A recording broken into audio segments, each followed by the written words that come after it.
नमस्कार, मी हेमंत देसाई ऑफिशियल या माझ्या यूट्यूब चॅनलमध्ये मित्रांनो आपलं मनापासून स्वागत। भारताचा पाकिस्तानवर जबरदस्त हल्ला सुरू आहे आणि त्याला शरद पवारांप्रमाणेच सुप्रियाताई सुळेंप्रमाणेच आपला सगळ्यांचाही पाठिंबा आहे। या युद्धात आपण सगळेजण देशाबरोबर आहोत, त्यामुळे त्याबाबत कोणतेही मतभेद व्यक्त करण्याचा प्रश्न उद्भवत नाही। परंतु ज्यांना काही प्रश्न विचारायचे, शंका उपस्थित करायचे ते उपस्थित करू शकतात। तुर्तास मी त्याच्याबद्दल बोलणार नाही आहे, पण जे एक दुसरं युद्ध सध्या सुरू आहे, अंतर्गत युद्ध, राजकीय युद्ध, त्याच्याबद्दल मला बोलायचं आहे। आणि ते आहे राष्ट्रवादी काँग्रेस शरद पवार गटातलं जे काही अंतर्गत युद्ध आहे त्याच्याबद्दल। राष्ट्रवादी काँग्रेसमध्ये काय चाललं आहे याबद्दल शरद पवार यांनी स्वतः सूतोवाच केला आहे आणि त्यांनी सांगितलं आहे की या पक्षात आता निर्णय प्रक्रियेमध्ये मी नाही आहे। कार्याध्यक्ष सुप्रियाताई सुळे आहेत, प्रदेशाध्यक्ष जयंतराव पाटील आहेत आणि काय करायचं आहे काय नाही ते त्यांनी ठरवायचं आहे। आणि मुख्यतः त्यांनी जयंतरावांचाही उल्लेख केला आणि सुप्रियाताईंचाही। जयंतराव पाटील यांची प्रदेशाध्यक्षपदाची टर्म संपलेलीच आहे, त्यालाही काही काळ होऊन गेलेला आहे, त्यामुळे ते आता त्या पदावर राहणार आहेत स्वतः का ते सोडणार आहेत का त्यांच्या पदाबाबत शरद पवार निर्णय घेणार आहेत का सुप्रियाताई निर्णय घेणार आहेत याची मला कल्पना नाही। जयंतरावांनाही आपलं राजकीय भवितव्य काय आहे याचा विचार करायचा असू शकतो, करायचा आहे किंवा करावा लागेल असं त्यांना वाटू शकतं। त्यांनी त्याबाबत काही स्पष्टता आणलेली नाही आहे, पण यापूर्वी विधानसभेच्या अर्थसंकल्पीय अधिवेशनात जयंतरावांची भाषणं गाजलेली आहेत आणि त्यांनी सत्ताधाऱ्यांवरती हल्लाबोल केलेला आहे, परंतु त्यानंतरच्या काळामध्ये जयंतराव शांत आहेत। आता सुप्रियाताईंनी काय करायचं ते त्यांनी स्वतः ठरवावं असं जेव्हा शरद पवार म्हणतात, म्हणजे सत्तेत जायचं का विरोधी पक्षात बसायचं, त्याबाबत तुम्हाला आठवत असेल की मी शरद पवारांच्या या संदिग्ध भाषेबद्दल टीकाही केली होती। शरद पवारांवर ते दोनदा यापूर्वी अलीकडच्या काळात टीकाही केली होती, पण याचा अर्थ शरद पवारांनी आपली विचारसरणी सोडून दिलेली आहे असं मी म्हटलेलं नाही। शरद पवार ही महाराष्ट्रातलं एक आशास्थान आहे, कशाचं तर भारतीय जनता पक्षाच्या जो काही कम्युनल अजेंडा त्यांचा आहे संघ भाजपचा, त्याच्याविरुद्ध लढणारा एक महत्त्वाचा देशपातळीवरचा आणि महाराष्ट्र पातळीवरचा नेता म्हणजे शरद पवारच आहे। काही हिंदुत्ववाद्यांना आनंद होईल की मी शरद पवारांवरती टीका केली, मला जे योग्य वाटतं तेच बोलतो, मी कोणाच्याही इशाऱ्यानुसार बोलत नाही, हे आपण कृपया लक्षात ठेवा, कारण माझी एक विचारसरणी आहे, त्याच्यावर माझी श्रद्धा आहे। त्यामुळे शरद पवार हे त्यामध्ये त्यांनी असं सूचित केलं की मी काही त्याबाबत तसा काही निर्णय घेणार नाही, मी भारतीय जनता पक्षावर कधीही जाणार नाही, यापूर्वी गेलो नाही, हे त्यांनी स्पष्ट केलं। आणि त्यांनी अजितदादा पवार म्हणाले जेव्हा की तुम्ही खंजीर खुपसला होता, तेव्हा त्यांनी स्पष्ट केलं होतं की त्यावेळी यशवंतराव चव्हाणांशी चर्चा करूनच वसंतदादा पाटील आणि तिरपुडे सरकारचा पाठिंबा काढून स्वतः सरकार स्थापन करण्याचा निर्णय यशवंतराव जे पक्षश्रेष्ठी होते त्यांना विचारूनच झाला होता, हे शरद पवारांनी पूर्वी स्पष्ट केलेलं आहे, हे आपण लक्षात घ्या।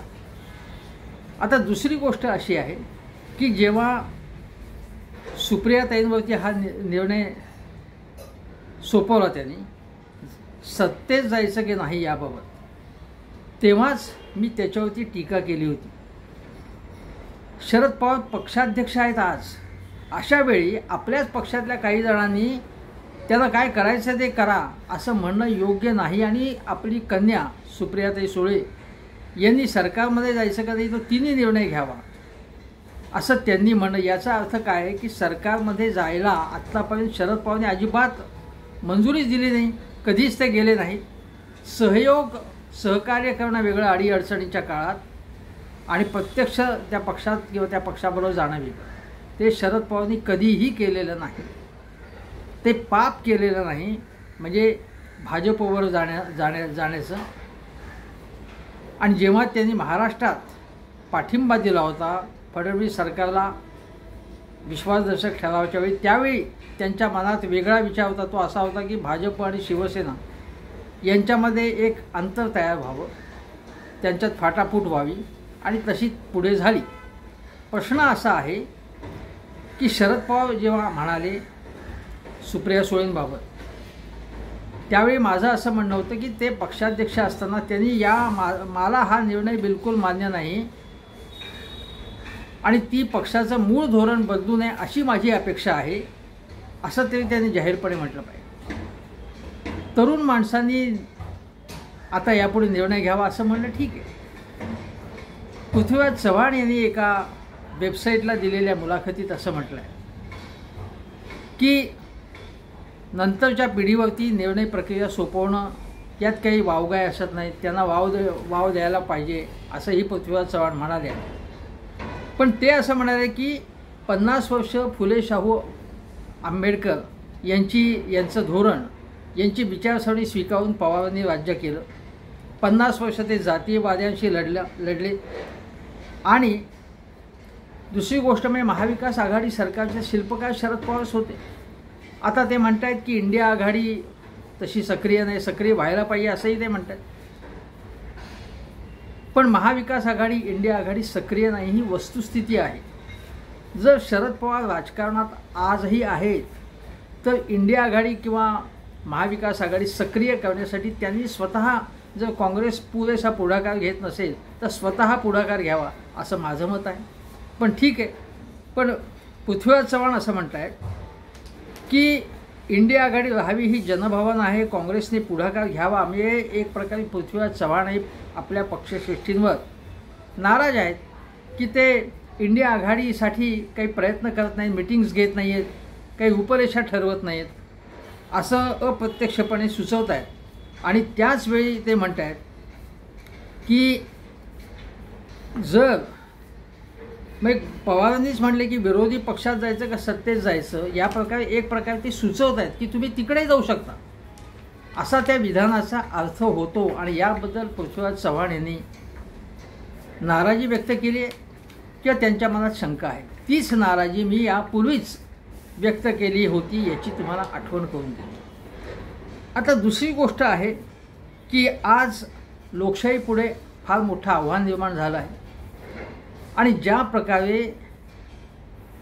लोकशाही प्रक्रिया राबवली जात आहे त्याच्याबद्दल अनेक शंका आहेत. मी आता हे जनसुरक्षा विधेयक जे आणलं होतं महाराष्ट्रात, त्यापासून ते पक्ष फोडण्याची भाषा चंद्रशेखर बावनकुळेंनी करणं किंवा काँग्रेस पक्ष रिकामा करा, हे थोडक्यामध्ये विरोधी पक्षच नको आहेत त्यांना. लोकशाहीमध्ये एकापेक्षा जास्त पक्ष असतात आणि जर एकच पक्ष असेल तर त्या एकपक्षीय लोकशाहीला काही अर्थ नाही, म्हणजे ती हुकुमशाही झाली ना. विरोधी मीडिया नको आहे त्यांना. निवडणूक आयोगावरती दबाव आणायचा, तपास यंत्रणांवरती दबाव आणायचा आणि सर्वच लोकशाही प्रक्रिया जी आहे ती गुंडाळून ठेवायची. कुठेही मोर्चे निदर्शनं झाली तर ती होऊन द्यायची नाही, शक्यतो अगोदरच अटक करायची. हे सर्व चाललेलं आहे. आणि दुसरा प्रश्न असा की राष्ट्रवादी काँग्रेसच्या संदर्भामध्ये सुप्रियाताईंना प्रश्न विचारला की शरद पवारांचं हे स्टेटमेंट आम्ही ऐकलं, तुमचं काय मत आहे? तर त्या म्हणाल्या की मी वेगवेगळ्या कामांमध्ये, संसदेमध्ये, संसदीय समित्यांमध्ये किंवा अन्य कामामध्ये व्यग्र होते, वेगवेगळे प्रश्न हाताळत होते, त्यामुळे मला बोलायला सवड झाली नाही. परंतु आम्ही 8 खासदार जो लोकसभेमध्ये आहोत ते आम्ही एकत्र आहोत आणि त्यांच्याशी विचारविनिमय करावं लागेल त्याबाबत, असं त्यांनी एक वेग अशा प्रकारचं उत्तर दिलं. पण त्यांनी सांगितलं की आमच्या सगळ्या खासदारांचा, म्हणजे मी सोडून सर्व खासदारांचा, मी सोडून मी स्वतःची पाठ थोपटून घेणं त्यांनी उचित समजलं नाही, हे योग्य आहे. ते सर्व खासदारांचा परफॉर्मन्स चांगला आहे. संसदीय समित्यांमधील असेल किंवा संसदेमधला त्यांची भाषणं, त्यांनी मांडलेले मुद्दे, उपस्थित केलेले प्रश्न, हे सगळं चांगलं आहे असं त्यांनी सांगितलं. आणि त्या म्हणाल्या मी सगळ्यांशी बोलवूनच काय ते ठरवेल. त्यांनी कुठल्याही प्रकारचं स्पष्ट उत्तर दिलं नाही. याचा अर्थ सुप्रियाताईंनी शस्त्र संन्यास घेतलेला आहे, आपली लढाई थांबवली असं अजिबात नाही. मला मिळालेली माहिती अशी आहे आणि मला जे वाटत होतं ते असंच की सुप्रियाताई या पूर्णपणे भारतीय जनता पक्षाच्या विरोधातच आहेत. त्यांची विचारसरणी उलट शरद पवारांपेक्षा त्या आक्रमकपणे या लोकशाही विरोधी या शक्तींच्या विरोधात लढण्याच्या बाजूनी आहे. शरद पवार अनेकदा मवाळ भूमिका घेतात, नेमस्त भूमिका घेतात, पण सुप्रियाताई संसदेमध्ये नेहमीच त्यांची कामगिरी तर अत्यंत उज्ज्वल आहे. अत्यंत शार्प कमेंट्स असतात त्यांचे. सभ्य सुसंस्कृतपणे कसं बोलावं याचा धडा त्यांनी घालून दिलेला आहे आणि त्यांच्या त्या मार्गदर्शनानुसारच त्यांचे खासदार राष्ट्रवादीचे बोलत असतात. शरद पवारांनी लोकसभा किंवा राज्यसभेमध्ये धिंगाणा घालायचं कधीही समर्थन केलं नाही. धिंगाणा कशा प्रकारचा घालायचा, तो सरकारशी लढायचं, वैचारिक लढाई करायची, असा धिंगाणा घालायचा. आणि हे पथ्य सभ्य सुसंस्कृत राजकारणाचं सुप्रियाताईंनी पाळलेलं आहे. त्यांच्या पक्षामध्ये कार्यकर्ते सैरभैर झाले, कारण पक्षाची लाईन नक्की कळत नाही त्यांना. वेगवेगळी वक्तव्य येत आहेत आणि काही खासदारांनी आमदारांनी वक्तव्य अशी केलेली आहेत की आम्हाला निधी मिळत नाहीत, आमची कुठलीही कामं होत नाहीत. म्हणजे कोणाचे साखर कारखाने असतील, कोणाचे शिक्षण संस्था असतील, अगदी कोणी तहसीलदाराला तलाठ्याला फोन केला तरी तुम्हाला तो एंटरटेन करू नका, असं जर राज्य शासनाच्या वरून आदेश असेल तर त्या लोकांची, आमदार खासदारांची पंचायत होणार हे स्वाभाविक आहे. समजा साखर कारखाने असतील तर त्यांना गॅरंटी शासन देतं, काही जणांना सबसिडी असते, काही जणांच्या कोजनरेशनचे प्रश्न असतात विजेचे, तो सरकारने खरेदी करण्याचा, कुठल्या भावाने खरेदी करायची. शिक्षण संस्थांची काही कामं असतात, काही जणांच्या संस्थांच्या जमिनींची कामं असतात, संचालकांची कामं असतात, शेतकऱ्यांची कामं असतात. ती कुठलीही कामं होत नाही आहेत, विकास निधी मिळत नाही आहे. आणि म्हणून या संदर्भात माझं असं प्रश्न आहे की पूर्वी जिल्हा विकास निधी जो असतो तो कशा प्रकारे त्याचं वाटप करायचं, सत्ताधाऱ्यांमध्ये, विरोधी पक्षांच्या आमदारांमध्ये, खासदारांमध्ये, आमदारांमध्ये विशेषतः याचा एक फॉर्म्युला ठेवलेला होता आणि त्याप्रमाणे तो निधीचं वाटप होत होतं. पण अलीकडील काळामध्ये ज्या प्रकारे विरोधी पक्षमुक्त लोकशाही, तथाकथित लोकशाहीकडे आपली वाटचाल चालू आहे, भाजपच्या एकूण फॉर्म्युल्यानुसार, त्यामुळे गेल्या 5-6 वर्षात विरोधी पक्षांना काहीच द्यायचं नाही, त्यांच्या हाताला काही लागून द्यायचं नाही. महाविकास 5-6 वर्षात नाही, महाविकास आघाडीनंतरचा काळ मी म्हणतो मुख्यतः. शिंदेंच्या काळामध्ये विरोधी पक्षांना काहीही दिलं जात नव्हतं आणि आताही तेच धोरण आहे. त्यांची कामच करायची नसतील तर मग चलबिचल सुरू होणं स्वाभाविक आहे. आमच्यासारखे लोक म्हणतात की विचारसरणीला धरून राजकारण करा, पण जसं काळ बदलतो, पिढ्या बदलतात, व्यापारी विचार बळावतो.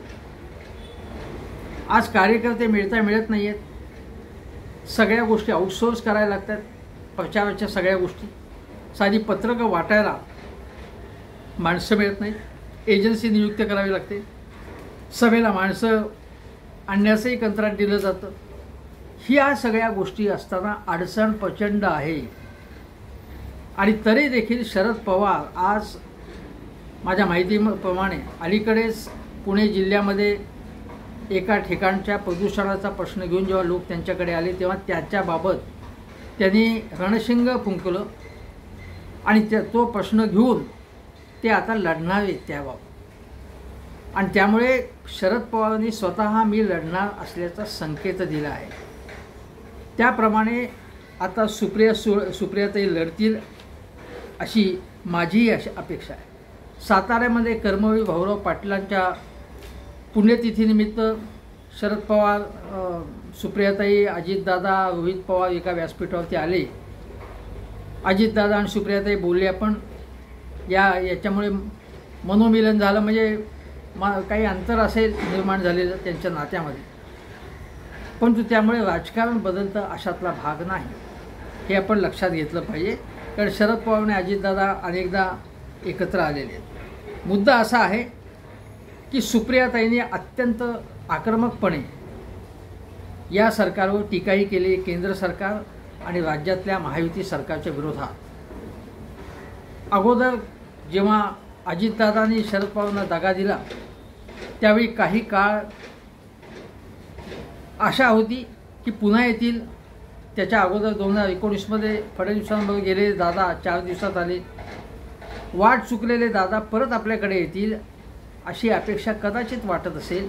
त्यामुळे सुप्रियाताई दादा दादा असं करत होत्या. त्यावेळी आमच्यासारख्यांचं म्हणणं होतं की दादा दादा वगैरे काही करू नका, आता तुमचं राजकारणाच्या वाटा वेगळ्या आहेत. कौटुंबिक स्नेहसंमेलन तुम्हाला काय दादाताई करायचं ते करा, पण बाहेरच्या जगामध्ये तुम्ही थेटपणे युद्ध सुरू करा, लोकांचे प्रश्न हाती घेऊन मुद्दे मांडा, असं आवाहन मी तरी स्वतः केलेलं होतं. आणि त्यानंतर जर आपण बघितलं तर सुप्रियाताईंनी, मला आठवतंय त्याप्रमाणे 2-1 वर्षापूर्वी ज्यावेळी महिला आरक्षण विधेयक चर्चेला आलं होतं संसदेमध्ये, त्या सुमारासमध्ये त्या असं म्हणाल्या होत्या, नाव न घेता, की मोदी शहांना की नॅचरली करप्ट पार्टी असं तुम्ही म्हणाला होतात. सिंचन घोटाळा, राज्य सरकारी बँक घोटाळे याच्या संबंधी आमच्यावरती आरोप केले होते. तुम्ही या गोष्टींची चौकशी करा, त्या चौकशीला आमचा पाठिंबा असेल असं सुप्रियाताई म्हणाल्या होत्या. थेटपणे एक प्रकारे त्यांनी अजितदादा आणि त्यांच्याबरोबर गेलेले प्रफुल्ल पटेल, हसन मुश्रीफ प्रभृती वगैरे धनंजय मुंडे यांच्यावरती टीकाच केली होती एक प्रकारे. हे आपण लक्षात घ्या. एक तर तुम्ही चौकशी करा, नाही तर माफी मागा आमची, असं सुप्रियाताई तेव्हा म्हणाल्या होत्या. नंतर त्या असंही म्हणाल्या होत्या की प्रत्येक घरात भाऊ नसतो की ज्याला बहिणीचं कल्याण पाहायचं असतं. हा उघड अजितदादांना त्यांनी टोमणा मारला. त्यानंतर ज्या प्रचाराच्या काळामध्ये सुप्रियाताई म्हणाले होते की सुनेत्राताई खासदार झाल्यावर, समजा खासदार झाल्या, त्या पराभूत झाल्या, पण समजा खासदार झाल्या प्रचाराच्या काळामध्ये लोकसभेच्या, तर त्यांचा नवरा म्हणजे अजितदादा संसदेत पर्स घेऊन जाणार आहेत का, असं सुप्रियाताईंनी टीका केली होती. प्रचाराच्या काळात अशा प्रकारची विधानं होतात, वक्तव्य होतात. पण मग तेव्हा अजितदादा म्हणाले की सुप्रियाताईंना की तुम्ही जाता तेव्हा सदानंद म्हणजे त्यांचे यजमान हे पर्स घेऊन येतात का संसदेमध्ये, पर्स सांभाळतात का, असं अजितदादांनी त्यांना टोलाही लगावला होता. त्यानंतर लाडक्या बहिणीवरनं जेव्हा कॅबिनेटमध्ये अलीकडे वाद झाला होता, म्हणजे केव्हा फडणवीस मुख्यमंत्री झाल्यानंतर, त्यावेळी दादांवरती टीका सुरू झाली म्हणजे शिंदे गटाकडनं. तेव्हा सुप्रियाताईंनी आता दादांना टार्गेट केलं जात आहे, अजितदादांना, असंही म्हटलं. नंतर त्या विशेषतः ते धनंजय मुंडे जे अजितदादांचे जवळचे सहकारी, त्यांच्यावर टीका केली आणि त्या म्हणाल्या सुप्रियाताई की बरं झालं पक्ष फुटला. आज धनंजय मुंडे या पक्षात असते तर मीही, एक तर ते असते किंवा मी, धनंजय मुंडे गेले म्हणजे एक प्रकारे कीड गेली ती बरं झालं, अशी भावना सुप्रियाताईंनी व्यक्त केली. आणि त्या म्हणाले की माझी लढाई त्यांच्याबरोबर पक्षात असताना देखील होती, धनंजय मुंडे आमच्या पक्षात असताना. जो माणूस स्वतःच्या बायकोच्या गाडीत बंदूक ठेवतो त्याच्याबद्दल काय बोलणार, आणि आम्ही नैतिकता सोडणार नाही असं सुप्रियाताईंनी ठामपणे सांगितलं.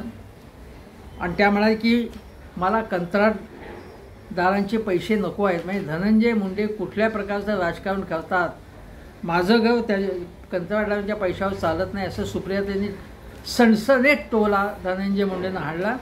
आणि तो हाणायलाच पाहिजे होता. माझी तर अशी अपेक्षा होती की धनंजय मुंडे पक्षात असताना त्यांना पक्षातनं बाहेर काढा असं त्यांनी म्हणायला पाहिजे. अशा प्रकारचा नेता म्हणजे पक्षात असताना धनंजय मुंडेंचे काय उद्योग चालू होते किंवा अन्य लोकांचे काय उद्योग चालू होते, अगदी अजितदादांचं देखील, त्यांचे तुडुंब गैरव्यवहार अनेकांचे चालू असल्याचा आरोप होते. सुप्रियाताई तेव्हा म्हणत होत्या की माझं म्हणणं नाही, त्यांनीच आरोप केलेत, मग त्यांनी चौकशी करा. खरं तर एखाद्याने डोळ्यावर पट्टीच ओढून घेतली असेल तरच त्यांना यांचे उद्योग माहीत नसतील. ही जी टोळी होती अजितदादांची गँग, त्यांचे काय उद्योग चालू होते सिंचनापासून राज्य सरकारी बँकेपर्यंत, काय प्रकारची दादागिरीची भाषा चालू होती. पाणी तोडून किंवा तो कसा निवडून येतो तो मी बघीन, हा काय प्रकार, ही दादागिरीची भाषा. त्याला पक्षात जेव्हा अजितदादा होते तेव्हा शरद पवार आणि सुप्रियाताईंनी या सगळ्या गलिच्छ राजकारणाला त्यांच्या सुनील तटकरे विभागांच्या विरोध करायला पाहिजे होता, पण तो विरोध झाला नाही. आणि ही खंतच आहे. हसन मुश्रीफांच्याबद्दल कोल्हापूरमध्ये काय काय बोललं जात होतं. प्रफुल्ल पटेल यांचा तर UPAच्या काळामध्ये नागरी हवाई वाहतूक मंत्री म्हणून विमान खरेदीमध्ये सुद्धा त्यांच्यावरती आरोप झालेले होते. अनेक यंत्रणांनी त्यांच्यावरती आरोप केले होते. ते उगाच नव्हते आरोप, काहीतरी त्यामध्ये असेल ना. पण प्रफुल्ल पटेल शेजारी बसत होते शरद पवारांचे सतत, अगदी नंबर 2 होते पक्षात त्यांच्या. हे कसं खपवून घेतलं जात होतं. आणि आता तुम्ही म्हणणार की चौकशी करायची ती करा, हे लोकांना पसंत पडणार नाही. ठीक आहे, तो आता ते सगळं झाले आता. पण सुप्रियाताई म्हणाली होती की महादेव मुंडेंची बायको म्हणजे ज्यांची हत्या झाली ती त्यांच्याकडे गेले असताना सुप्रियाताई माझ्या लेकरांची चूक काय असा अर्थसवाल सुप्रियाताईजवळ त्यांनी केला होता. संतोष देशमुखांची आई त्यांना म्हणाली होती की तू मला न्याय मिळवून देणार का. आणि हे सगळे जे आहे त्यामुळे सुप्रियाताई या बीडच्या सगळ्या गलिच्छ राजकारणाबद्दल धनंजय मुंडेंच्या त्या चिडलेल्या होत्या, संतप्त होत्या आणि न्याय मिळवून त्यांना देऊ अशा आश्वासन सुप्रियाताईंनी दिलं होतं. ही चांगली गोष्ट सुप्रियाताईंनी केली. ताबडतोब त्या तिकडे गेल्या आणि अमोल कोल्हेंना पाडण्याचा निर्धार जेव्हा अजितदादांनी केला तेव्हा काहींची बोलण्याची भाषा ही बोलण्याची पद्धत ही वेगळी असते असंही सुप्रियाताई म्हणाल्या होत्या. सुप्रियाताईंना या प्रकारचं जे दादागिरीचं, दडपशाहीचं, विरोधी आवाजच उमटू द्यायचं नाही आपल्या पक्षामध्ये किंवा विरोधात, हे त्यांना मान्य नाही आहे. सुप्रियाताई या संपूर्णपणे लोकशाहीवादी आहेत आणि शरद पवार यांचे सगळे हे संस्कार जे आहेत, पुरोगामी संस्कार आणि लोकशाहीचे संस्कार, उदारमतवादाचे संस्कार हे त्यांच्यावर झाले आहेत. म्हणून मी असं म्हणतो की त्यांच्यावरती आता राष्ट्रवादी काँग्रेस शरद पवार गटाचीच नाही, ते एकूण लोकशाहीवाद्यांना वाटतं की सुप्रियाताई या एक आशेचं स्थान आहे. आज देशपातळीवर जर बघितलं तर जेव्हा बघा की जेव्हा सुप्रियाताई राजकारणात आल्या त्याच्या आगेमागेच राहुल गांधी आले आणि हे जे सगळे कनीमोळी असतील, हे सगळे तरुण राजकारणी समजा वेगवेगळ्या पक्षात असतील, त्यांची एक टीम तयार झाली होती, एकमेकांचे संबंध चांगले होते. आणि सुप्रियाताईंचं जर राजकारण असं आहे की त्यांचा सुषमाताई स्वराज यांच्याशी चांगले संबंध होते, निर्मलाताई सीतारामन यांच्याशी त्यांचे संबंध चांगले आहेत, अरुण जेटलींशी संबंध चांगले होते. याचा अर्थ भाजपशी आतून संगनमत त्यांनी कुठल्याही प्रकारचं केलं नाही, हे लक्षात ठेवलं पाहिजे. पण राजकारणाची एक संस्कृती, अधिक सभ्य सुसंस्कृतपणे राजकारण करायचं, व्यापक राजकारण करायचं, ही सुप्रियाताईंची एक पद्धत आहे. आणि संसदीय राजकारण त्यांनी ज्या प्रकारे चांगल्या पद्धतीने केलं, आता त्यांच्याकडनं अपेक्षा आहे की महाराष्ट्रात संघटन पक्षाचं चांगलं मजबूत करायचं. आज महाराष्ट्रात महाविकास आघाडी अक्षरशः गलित गात्र झालेली आहे की नाही महाविकास आघाडी, असा प्रश्न आहे. तेव्हा महाविकास जर शरद पवार उद्या राजकारणातून निवृत्त झाले तर महाविकास आघाडी टिकवायची असेल किंवा इंडिया आघाडी टिकवायची असेल तर सुप्रियाताईंना सुद्धा मोठी जबाबदारी घ्यायला लागेल. इंग्रजी, हिंदी, मराठी तिन्ही भाषांवर प्रभुत्व असलेल्या सुप्रियाताई यांचं राष्ट्रीय आणि आंतरराष्ट्रीय भानही चांगलं आहे. आज तेजस्वी यादव, अखिलेश यादव, स्टालिन हे जे सगळे नवनेतृत्व उदयाला आलेलं आहे, उदयाला येऊन एस्टॅब्लिश झालं आहे, त्या सगळ्यांना बरोबर घेऊन भारतीय जनता पक्षाच्या विरोधात राजकारण करण्याची हिंमत आणि हिकमत सुप्रियाताईंकडे आहे. राष्ट्रवादी काँग्रेस पक्षाला विरोधी पक्ष यांना नको असेल, पण विरोधी पक्षाची स्पेस आहे ना, आणि जर राहुल गांधींच्या प्रमाणे यात्रा काढल्या किंवा शरद पवार ते सांगते, शरद पवारांनी शेतकरी दिंडी काढली होती, 6 वर्ष विरोधी पक्षात होते आणि त्यावेळी मला आठवते की शरद पवारांनी प्रमुख शिंदे, मोतीलाल राठोड असतील, नादो महानोर यांच्यासारखे कवी, साहित्यिक, शरद जोशींसारखे शेतकरी संघटक किंवा विजय अण्णा बोराडे असतील किंवा महानोरसुद्धा शेतीत काम करणारे लोक, अशा अनेकांबरोबर संपर्क वाढवला होता. आणि शेतकरी दिंडीत SM जोशींपासून जॉर्ज फर्नांडिस अनेक जण पुढे सामील झाले होते. आणि त्यांच्या शेतकरी दिंडीला आलेले यश पाहून राष्ट्रीय स्तरावरचं जे बोट क्लबवरती शेतकऱ्यांचं मोठा अधिवेशन झालं, त्या प्रकाशसिंग बादल वगैरेंच्या शरद पवारांना बोलावून घेतलं होतं त्यावेळी. आणि शरद पवारांचं राष्ट्रीय स्तरावरती सुद्धा चांगल्या प्रकारे त्यावेळी एक स्थान निर्माण झालं विरोधी पक्षात असताना. आणि विरोधी पक्षात असताना जेव्हा शरद पवारांनी आपल्या आठवणी लिहून ठेवल्या आहे, त्याच्यात म्हटलं आहे की मी परदेशातून जेव्हा आलो, मी 1980मध्ये इंदिरा गांधींचं पुनरागमन झालं, निवडणुका महाराष्ट्रात झालं, विधानसभा निवडणुकीमध्ये शरद पवारांचे जे काही आमदार निवडून आले होते, काय 55-60 जे असतील ते, आणि इथे महाराष्ट्राचं काँग्रेसचं सरकार येणार होतं, काँग्रेसला सगळ्यात जास्त जागा होत्या. अशावेळी विरोधी पक्षात यशवंतराव शरद पवार विरोधात होते, म्हणजे काँग्रेसपासून वेगळे झाले होते ते. त्यावेळी शरद पवारांनी सांगितलं, मी जेव्हा परदेशातून परत आलो तर 5-7 लोकच माझ्याबरोबर होते, ते मालोजीराव मोगल असतील किंवा अन्य लोक होते, 5-6 नेते होते. पण विमानतळावर स्वागत करायला तरुणांची प्रचंड संख्या होती तिथे आणि त्यामुळे त्यांना एक उत्साह निर्माण झाला त्यांच्यामध्ये. आणि मग रोजगार हमी योजनेचा प्रश्न असणं, मराठवाड्यातले नामांतरासारखे जे प्रश्न असतात ते अधिक खोलात जाऊन तपासणं, हेच त्यांनी सुरू केलं. म्हणजे शेती असेल, महाराष्ट्रातले रोजगाराचे प्रश्न असेल, लोकांना भेटले, फिरले संपूर्ण महाराष्ट्रात, शेतकरी दिंडी काढली आणि मग त्यांना आत्मविश्वास आला. आणि विरोधी पक्षनेते झाल्यानंतर, विरोधी पक्षनेते ते होतेच, आणि त्याचा त्यांनी खूप फायदा करून घेतला आणि आपलं एक स्वतंत्र एक स्थान निर्माण केलं, विरोधी स्पेस निर्माण केली महाराष्ट्रामध्ये. पुरोधा आघाडी होती, सरकार गेलं पण आघाडी होती.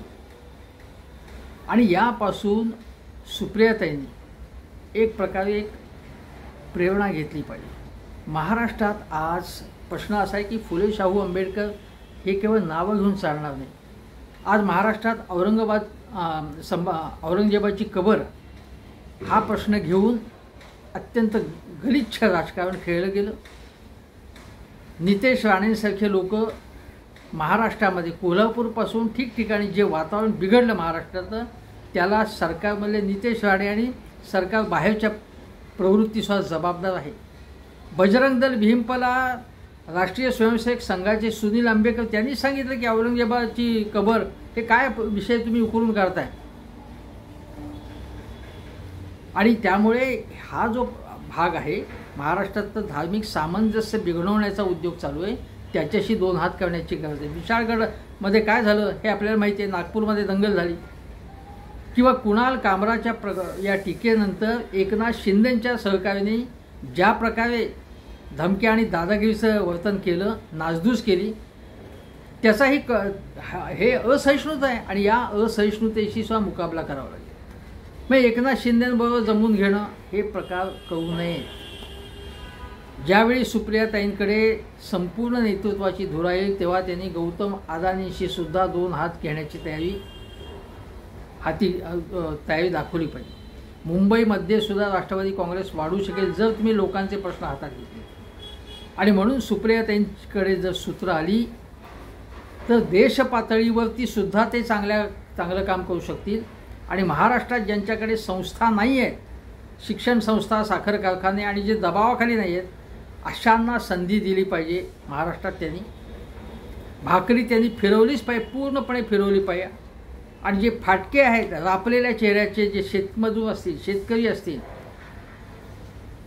कामगार असतील, पण जे काम करायला उत्सुक आहेत, अशा लोकांचा एकत्र एक संघटन बांधून महाराष्ट्रात समर्थ पर्याय देण्याची गरज आहे.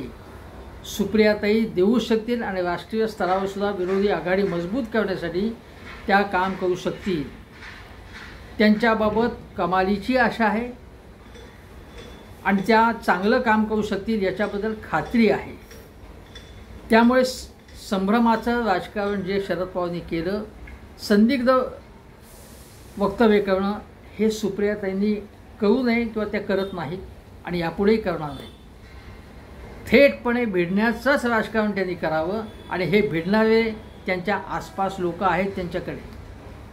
रोहित पवार आहेत, आर पाटील यांचे चिरंजीव आहेत, कितीतरी नाही आहेत. पुण्याचे प्रशांत त्यांचे हे आहेत जगताप, विकास रावांडे आहेत, मराठवाड्यामध्ये नेते आहेत, त्यांच्याबरोबर अनेक चांगले युवा नेतृत्व, हे सगळे बरोबर घेऊन त्यांनी काम केलं पाहिजे. आणि म्हणून सुप्रिया त्यांच्याबाबत पुन्हा एकदा आशा व्यक्त करतो, महाराष्ट्रात समर्थ विरोधी पक्ष हवा आहे, समर्थ विरोधी पक्षाची आघाडी हवी आहे. आणि म्हणून आज हर्षवर्धन सपकाळ ज्याप्रमाणे नेटाने आणि नेकीने काम करतात, भले त्यांना यश येणार आहे की नाही मला माहीत नाही, यश येऊ नये ते प्रयत्नशील आहेत, तशा प्रकारे प्रामाणिक प्रयत्नांची गरज आहे. केवळ त्यांची आणि कोणाची टिंगल करण्याची करण्याचं कारण नाही आहे. विरोधी पक्ष लोकशाहीसाठी आवश्यक आहे आणि म्हणून सुप्रियाताई सुळे तुमच्याकडनं खूप मोठ्या अपेक्षा आहेत. तुर्तास एवढंच सांगतो आणि इथेच थांबण्यापूर्वी हेमंत देसाई ऑफिशियल हा माझा यूट्यूब चॅनल जरूर बघा. शेजारचं बेल आयकनचं बटन दाबून सबस्क्राईब करा. धन्यवाद.